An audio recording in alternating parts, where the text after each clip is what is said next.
Hey, what's going on, y'all? This is Lecrae, and right now I'm rocking with the only Kayla, my girl, Kayla Rivera. So it's funny that I'm interviewing you today because I actually have an interview with Andy Mineo this week also, who is a good friend of yours and also on Reach Records. Yeah. And one of the questions that I had for him is perfect because I have you here now. I can ask you the same question.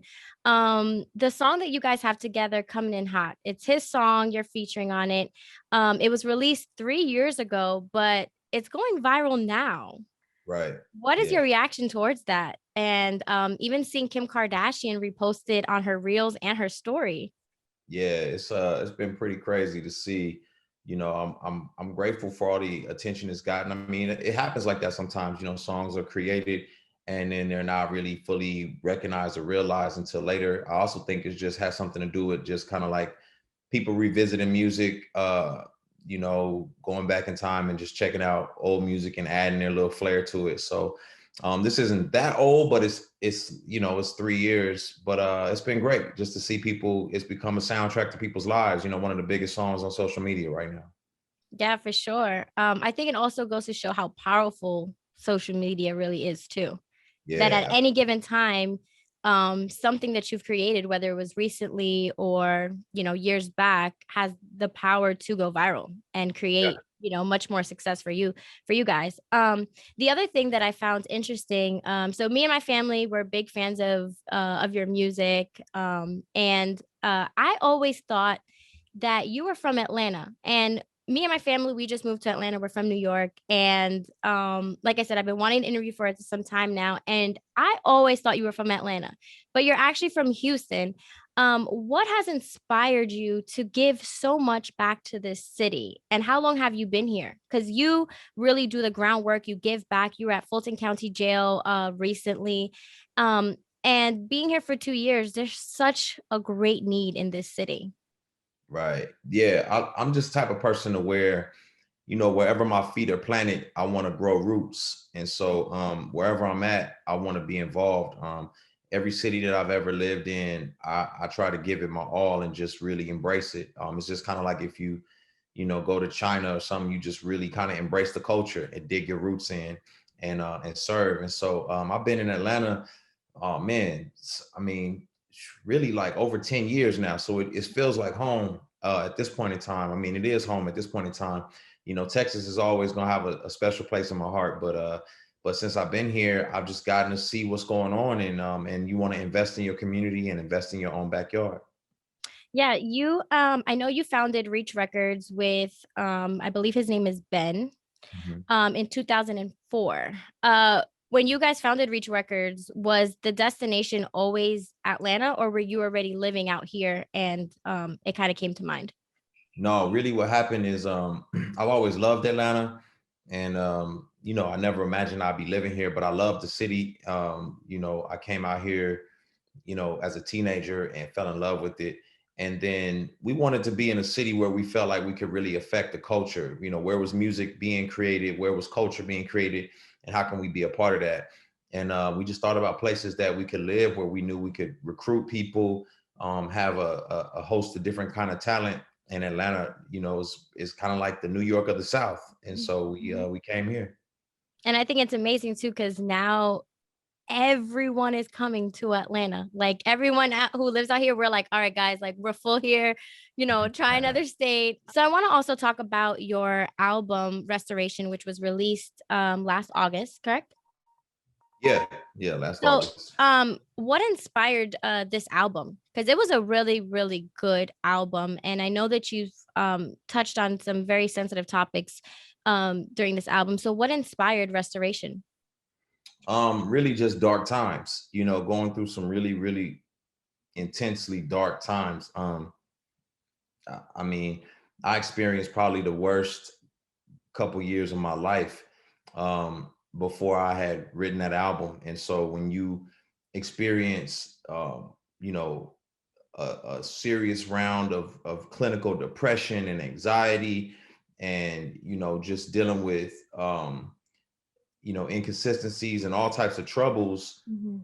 you get to a dark place. And I felt like, man, I wanted a safe place for people like myself to go to or to believe that restoration is possible. And on my journey to be restored, I just started journaling, and that journal turned into an album, Mhm. and that album is Restoration.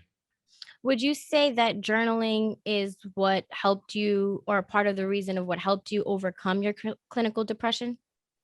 Oh, absolutely. I mean, journaling allows you to use parts of your mind and your brain and motor skills that help in the healing process, but then also is getting that information out and talking about it.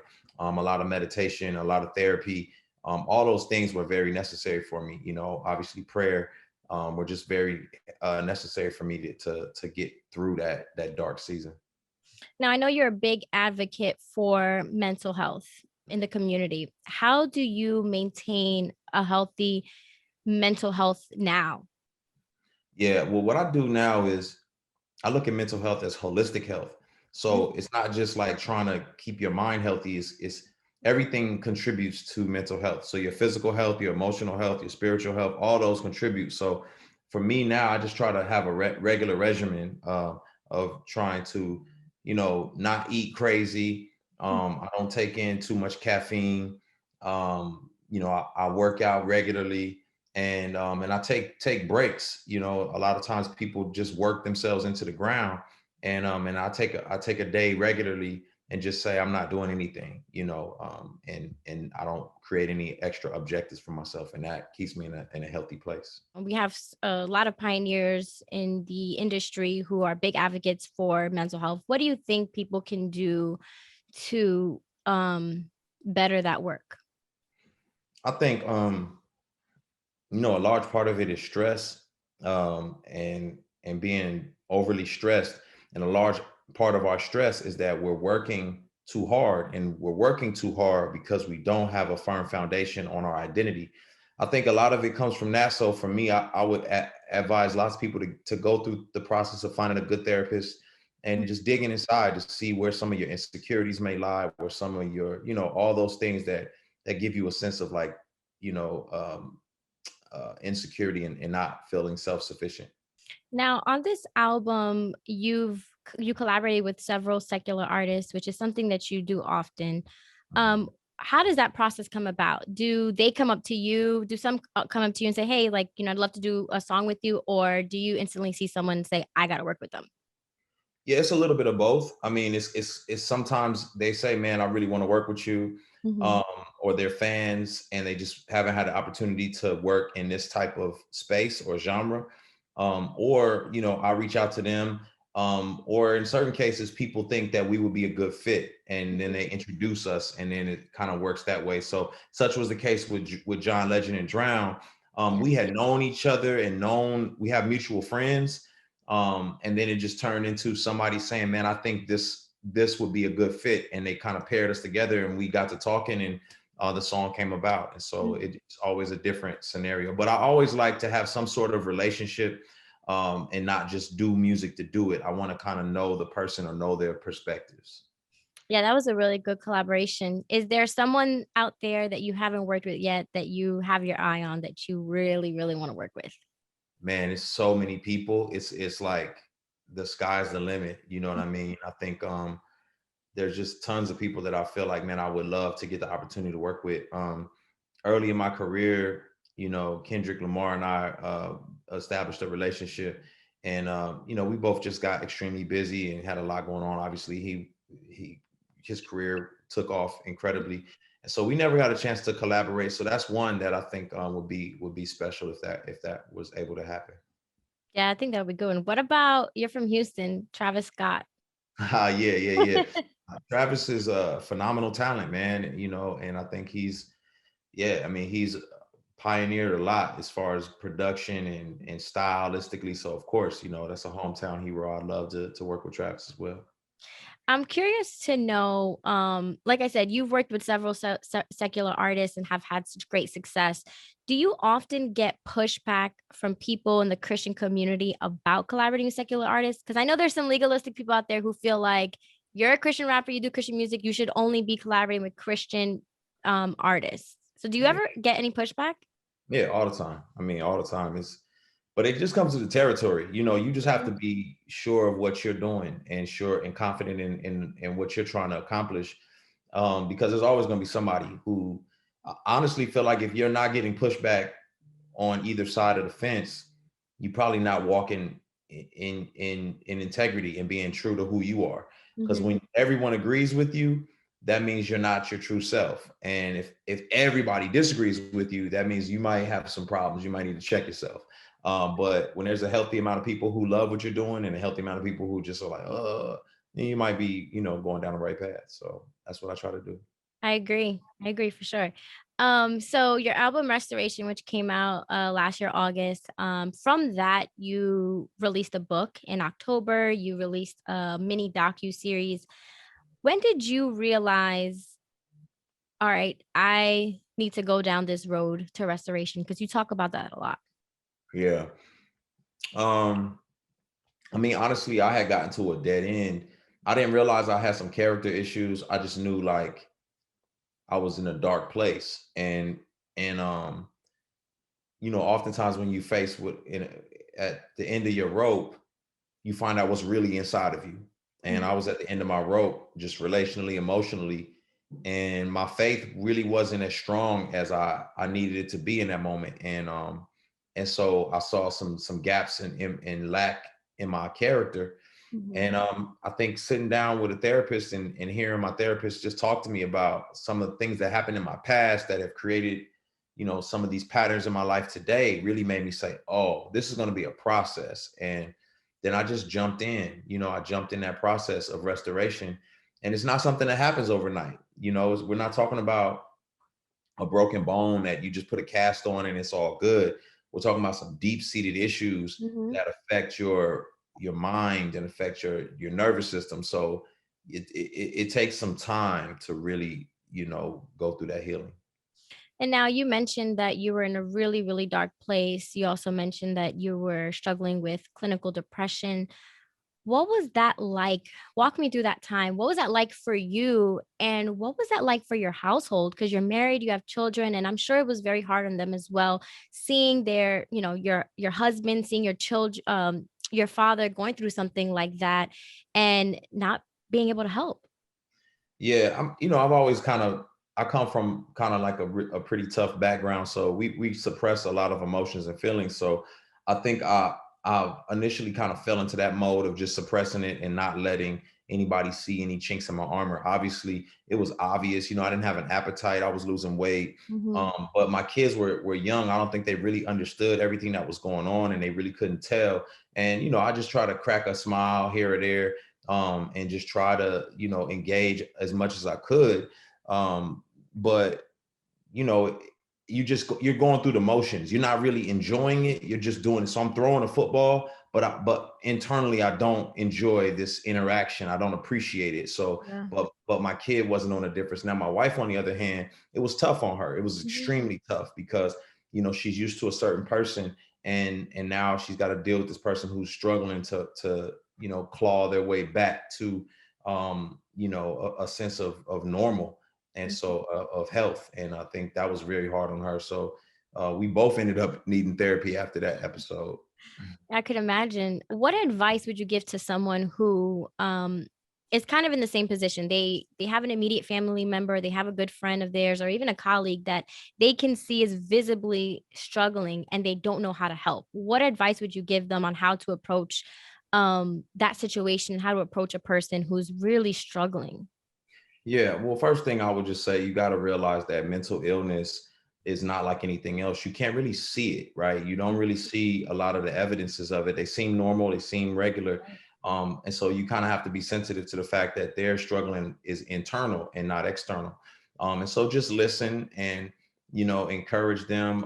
If they say that they don't feel like something, or they're irritable, or all those particular things, like just take into consideration that this may be a part of what's going on with them. And it's not to say that you tolerate it and just put up with it. It's more to say you're trying to be a little more gracious and a little more understanding, and Mhm, encouraging them toward helpful things instead of lashing out at them. So it's kind of like, if somebody's struggling with complaining and pessimism all the time, encourage them toward gratitude instead of just fussing at them like, oh, you're always complaining, get on my nerves. You know what I mean? It's like, Mhm. let's talk about some of the good things that are going on. And then more than anything, push them to professionals and who can really help bring out the best in them. And when you were dealing with that, did you cope with anything that may not have been good for you?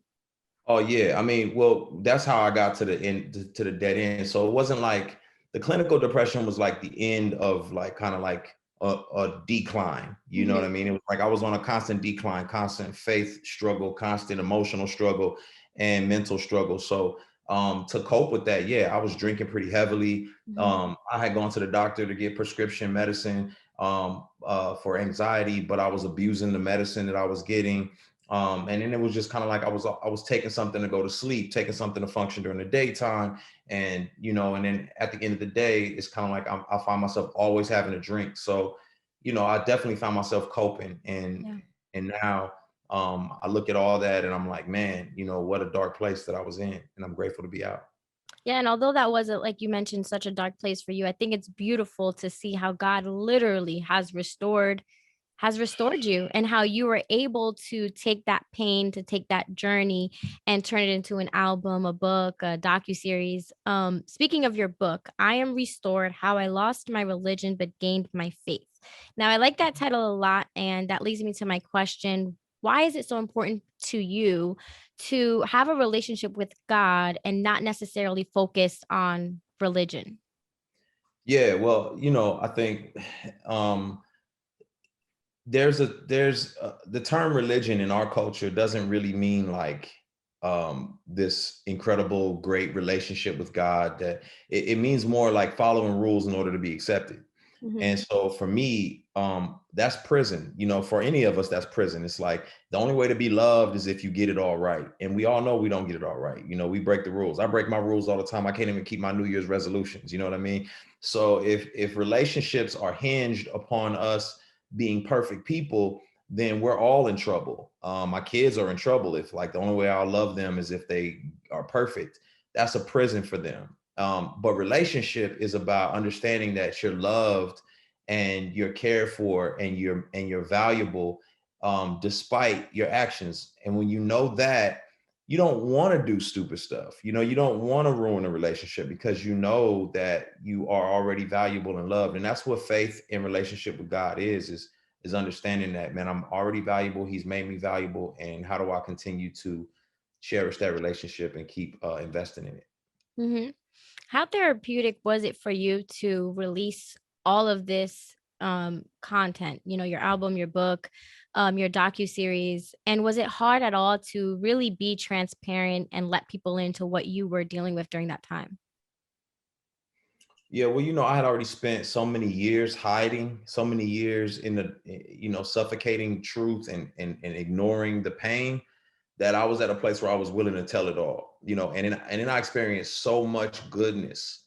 Like people like don't understand the depth of the darkness, when it's like, man, I don't even want to live anymore. When you're in that dark space, to be brought out of that is like you're so grateful, and you're like, man, I'll tell it all if it helps one other person get out of a dark place like that.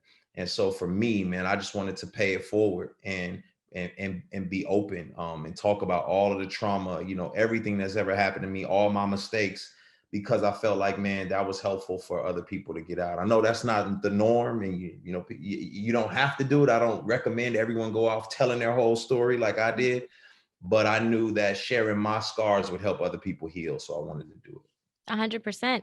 Now, you've had such a successful career. You have won Grammys. You were just Grammy-nominated for 2 Grammys this past Grammy Awards. So, congratulations to that. Thank you. Um, at what point, at what age, maybe, did you realize that music was your calling and that you had something special? Yeah, I think as a young kid, I knew I loved the arts and I loved performing. I was always in the school plays, or I was always making songs after school with friends. But probably, I think I was probably like 11, and it was a talent show. and I got in a talent show, and just to see the whole place erupt with applause was like, wow, I really did well. And I think that's when I knew, Mhm. like, this is it for me. This is what I need to be doing. But when it comes to Reach Records, you guys have signed some very successful Christian rappers. Mhm. How important is it for you to mentor the younger generation of, or should I say the new generation of Christian rappers, and how do they inspire you? Yeah, I think the mentorship is essential. You know, just being able to talk with them and explain to them some of the roads that I've traveled, and to help them navigate some hard spaces. I think that's been very helpful and very healthy for them. I try to take them all on tour with me when I get the option to, and just spend time with them in the studio. And they inspire me because, they keep me aware of what's going on. As you get older, you don't understand the different struggles that people have. And so it's kind of like, for me, it's been helpful to understand the struggles that a different generation is wrestling through, and how to help them answer some of the questions that, a 19, 18-year-old may be wrestling with. Mhm. It's going to be different. An 18-year-old is going to have different wrestles than a 30-year-old. So how do we process that? And they help me in that journey. I usually wrap up my interviews with a quick little rapid fire segment. But Okay. before I do that, for my last question, I'm actually going to have one of your biggest fans ask you one, who happens to be my brother. He's here. And I'm going to allow him to ask you my technical last question. I was just on the ride here. I was listening to Restoration, and for me, that's my favorite album right now, besides Heathen. Like, Okay, right on, right on. um, in the deluxe version, you did a remix to Deep End with Rhapsody. Yeah. So, in that song, I know that in Rhapsody's verse, it felt like she was talking about the current state of things in America, as Mhm. far as like I would say the African American experience goes, or even the Hispanic experience goes. What Mhm. we go through as a collective in America, and then when it skips to your verse, it feels like it's more personal. Like Mm, you're talking about what's going on in your life, and mm, how those things merge at the same time was very interesting to me. So what mm. I want to know is, was that planned, or did it just end up that way where she did her verse and then it kind of fit so well with what you were going on, what you were doing for the song? Yeah, well, Rhapsody's a good friend of mine, and so we talk often, and we were both, trying to be pretty active during the time period. Being active in making sure that people were aware of what was going on with George Floyd, and on goes the pattern. And so I thought that it would be, you know, perfect if she contributed to the song Deep End. So it was, I guess it was planned in a sense, like we were both on the same page. It wasn't like we got together and said, this is how we're going to do this and this is how we're going to do this, but we had just been on the same page in so many other areas that when the song came together, it just made perfect sense. I So like that. yeah. And again, it was I like how I had listened to Deep End by the freestyle by Sleepy Hollow, and then maybe a couple of weeks later, hearing it, I was like, oh man, yo, Yeah. Lecrae did that. Like, it was crazy to do that, because like as a fan, I know that you're not afraid to do that. You know what I'm Right. saying? And Right. as a Christian myself, you know what I'm saying, having you as an artist is interesting because you play to everything that I listen to. Like, yes, I'm a Christian and I'm an outspoken Christian, but at the same time, like, I'm still listening to what's going on the radio. I like that kind of music. I'm curious to know what your take on this is when it comes to Christian rap not being played as much on Christian radio stations. They're not playing a lot of Christian rap. They're playing a lot of different Christian music. What's your take on that, and why do you think they're not? It's not a heavy rotation of Christian rap. A large part of that is because it's a system, and it's really heavily formatted. And so when you have formats, people are always afraid to push the levels or push the limit because they want to keep their jobs. And so it's kind of like, well, we got to stay within this format, and they're scared to take a chance. And so it oftentimes you know, they don't take those chances because they don't know if they'll lose an audience. And so, you know, as we've seen with Coming in Hot, it's not as if people wouldn't have liked the song. It ended up becoming a very popular song, but a lot of times radio's scared to take a chance on records like that, because they're like, man, I don't know, will this push people away, or, you know, it's got a little it's too religious or something along those lines. And so they don't take chances as much as they could. But, you know, that's another reason why sometimes, you know, I'll collaborate, you know, like what I did with Ty Dolla $ign or Tori Kelly, is because I know people need to hear these songs and these messages, and that makes the radio a little more comfortable pushing a record when there's a familiar voice on there, and they, you know, think that people won't be as put off by it. Yes. Okay, great. So again, as we wrap this up, I'm going to do a really quick segment called 5 questions nobody ever asks. So they're really quick, rapid fire questions. So question number 1, who is the most famous contact in your phone? Ooh, the most famous contact in my phone. That's a good question. Oh man, who's the most famous contact in my phone? I've never thought about that. Probably Pharrell. Pharrell, Yeah, that's a big contact. yeah, I say Pharrell. I was That's hoping you said Drake. yeah. Okay, question number 2. What song is on heavy rotation for you right now? The Silk Sonic, Bruno Mars, and Anderson .Paak. Just, you know, Leave the Door Open. That's a good song.